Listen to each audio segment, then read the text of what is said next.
as promised yesterday on Twitter, I was gonna make a video to walk through some of the quick changes made to the in the Four Peaks patch for Tumbleseed. Not yet on the Nintendo Switch, but coming. First is they've added the different peaks. So each of the zones got its own peak. Each one is slightly harder, representative of the final level. So the forest peak starts out nice and pretty simple, followed by jungle, followed by desert, followed by snow. Each of those has 3 quests, and unlike before in the original game when you'd complete the quests and there wasn't necessarily a reward for each quest you complete, you unlock now an aura, and the aura then is something you can get at any time. You get to choose your aura at the beginning of the run, which is a big change. The other crucial change to auras is the fact that when you get hit, you don't drop your aura, so very convenient. In addition, I haven't tried quite all of the auras yet, but the information from them was that in general, all auras now are only positive. They don't have negative effects. A lot of the auras before, they would have something you'd gain, but in the process you'd lose something as well. The important thing about these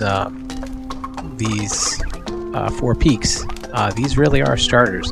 So the number of enemies is pretty restricted. You don't get very many of them. Another crucial thing is that the layout of all the holes, the power-ups that you encounter, everything is set in stone. So it's not variable, it's exactly the same every time. So it really is a slow ramp up, and it will allow people to get a much easier start in the game, which is one of the things that was really missing before. You just had to sort of get in there and slog it out and hope for the best, and you were gonna deal with some pain, and then you'd slowly improve and slowly gain skills, but you were still very much at the whim of whatever the game was throwing at you. So these peaks are an attempt to address that. So that's another nice big change. So let's go to the adventure, which is the equivalent of the original game. But I wanted to show the way the auras are there, and what auras you have to choose from. So the first thing is outside the old quest building. Now you basically get immediately and conveniently, without even going in the building, you can get the aura that you used in the last run. And these are all the different auras that you get through all the quests. So these are all starting from the left, the forest, then the jungle, then the desert, then the snow zone. So there are some new auras along with the returning ones. So this one's a new one, THORN aura. It's really just when you get hit, you don't lose your thorns. Not bad. I don't tend to play in a way it's useful for me, but I can see people who want to go thorn heavy would like it.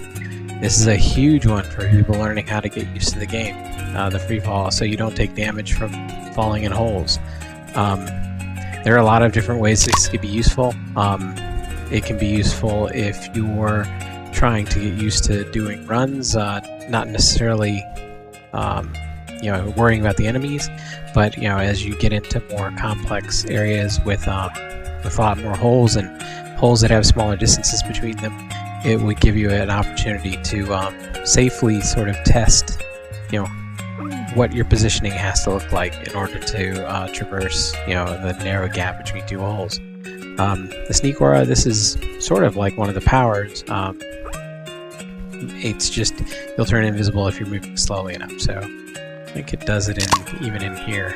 So if I'm moving that slow, I'm invisible. Again, not necessarily something I'd use, but helpful. This one, this is one of the ones that is one of the normal powers from the game, the freeloader aura. So if you're only down to 1 health, everything's free, as long as you only have 1 health. Again, a bit desperate, but can be useful. This one I found I used quite a bit. The capitalist aura, so you drop, and it drops an extra crystal or any enemy you kill. So people who play very aggressively, which sometimes when I'm trying to go up the mountain, I'll do that. I'm hoping to get like a missile power up or something like that. That's very helpful. So you can really rack up your crystals. So that's not a bad aura. Force Field aura. This is the developer's answer to the fact that spikes still are insta kill, even though on the I know on the Discord a lot of people were debating whether it should have a fixed amount of damage that wasn't complete terminal when you run into it. It is still terminal, which is fair enough, but this is their compromise. So they'll give you an aura that will basically make it so you can survive the spikes. I don't know of any other type of damage you take that is more than one. But yeah, I don't know. Another returning aura is Seeker aura, so it makes the projectiles slightly more adaptive to what's around. I haven't tested this. I'm assuming, since they said the negative effects of the aura were removed, I'm assuming this may have removed the fact that in the original the enemy shots would also curve towards you a little bit, which made it one of those calculated risks when you decided to use it. This one's also useful time stretch. Anything that if you use powers that have a time limit often, that might be useful to you. I don't tend to use ones that have a time limit, so I don't really find that particularly useful. This is let's put this back, the one that was there. This is one of the ones that's really tempting. It's the Magnet Aura. I used to love to get this in the original game version. Of course, there's always sort of the risk that you get those sort of those crystal bugs that'll hang around the crystal sometimes. That stinks. So you pretty much always have to have at least one spine, just in case those guys start coming at you, so you don't have to worry about it. That's a very handy aura. And then once you get into the snow, what you unlock, Charisma aura, which is a new one, just gives you better prices at camp.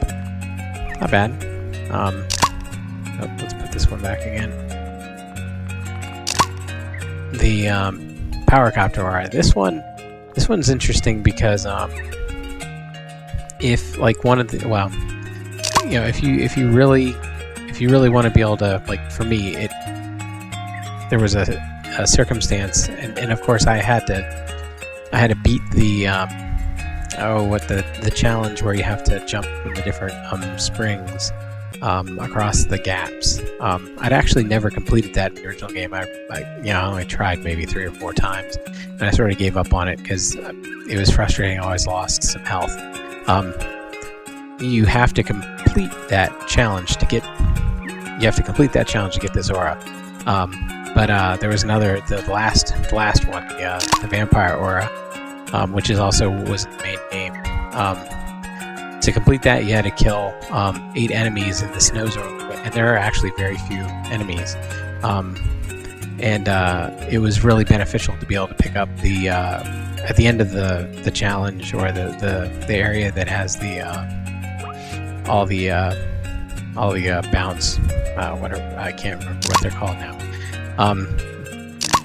The springs, the area that has those. If you get to the end of that, there are 2 free power-ups at the end for you. So I mean, there's definitely a massive benefit. And in the case of trying to kill the 8 enemies, being able to pick up both of those was a big help. So I used it so I could specifically get through that. Yeah, it makes things a lot easier because your descent is far slower. And then, like I said, the last one is the Vampire aura. That was in the normal game. So it says gain hearts, not crystals, for killing enemies. So it's very clear about what it's doing. And that was always the downside of it, the sense that you didn't make money when you killed things. So, yeah, I mean, it's a calculated risk to use it. I don't know if it's a great idea to use it. So, so let's go with my buddy, the, did I get any more? Okay, yeah, I was curious. Okay, so I'm officially done with the quests. I was making sure that now that I'm in the adventure mode, there's nothing additional. So let's take a look at the do we see anything different with the game, the adventure mode as it is. I've only played it, the normal adventure mode, I think twice since the patch. Mostly I've been completing the quests Oh, you definitely get a proximity thing with the these guys. Let me trigger them. It'll show you exactly where the proximity is. I don't know if it kills enemies yet. I was hoping that they would damage the enemies. Let's see if we can get the slug into his zone. So yeah, you can visually see where that zone is, which is helpful.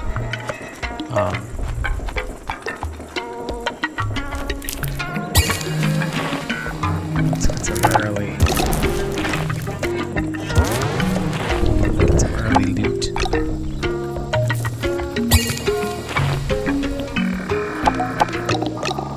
And get a spine or two. Yeah, I don't know if it's just me, but it does feel like there's a little less density of the holes, but I could be wrong. The other thing I think I've noticed is these guys, at least in the snow zone, the nastier ones. Considering, let's see. I guess I'll take this once more. The bomb is just so. I haven't tried the bomb, but I assume it's still completely lethal, for better or worse. But yeah, these guys seem a little bit smarter than they used to. Like he wasn't just turning to a random degree; he was turning toward me. So let's see if I can get this guy. Oh. I was hoping I could trigger him and see if I'd hit him. Ooh, it does. Nice. So they put that in. Great. That's a nice strategic thing to know. So yeah, the area of effect of those. So let's see if I can get this guy too. Guess we'll be safe. Did damage. Only 1 damage. Okay, so it won't kill him. But still, that's pretty sweet. And a lot more fair. Alright, let's another spine. So yeah, that's a great thing to know.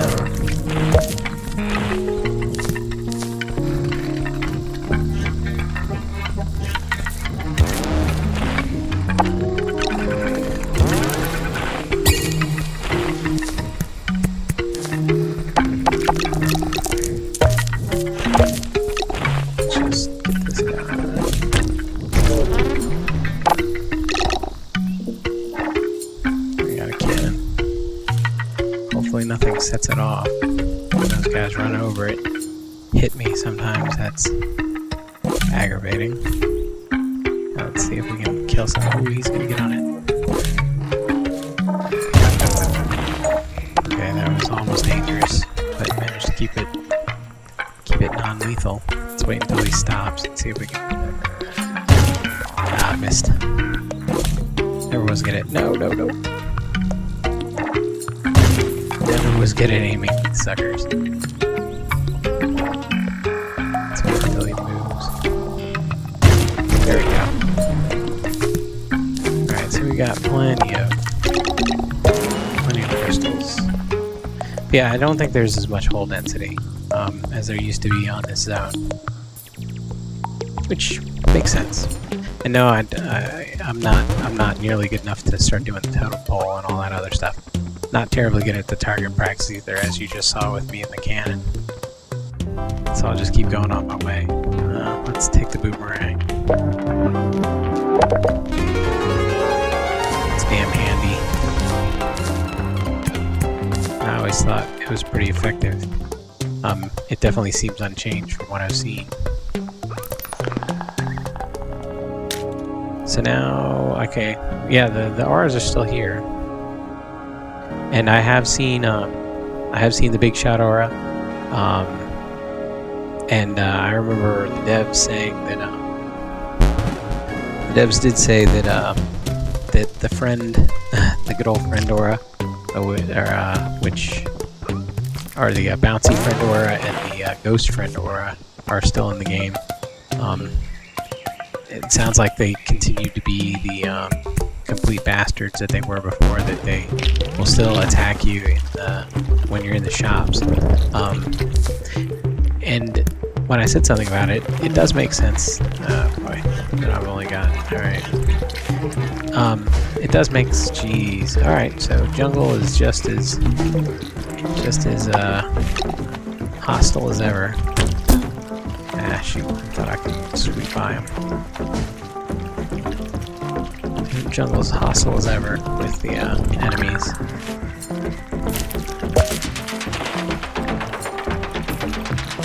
Yeah, I did not time that right at all. Yeah, a bit rusty.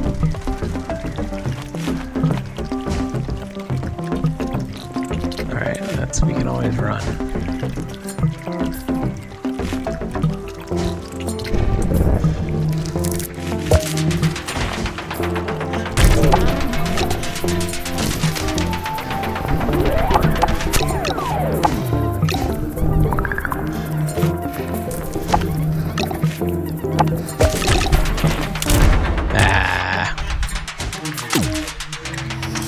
Anyway, I just wanted to really go over the R's and then the revelation that the blast zone does damage, and that, like I said, the first zone does definitely seem to have a slightly lower hull density. But that's it for now, and if I find anything more, I'll report on it. But I wanted to just share that quick summary and walk through changes I'd seen in the patch. So, thanks.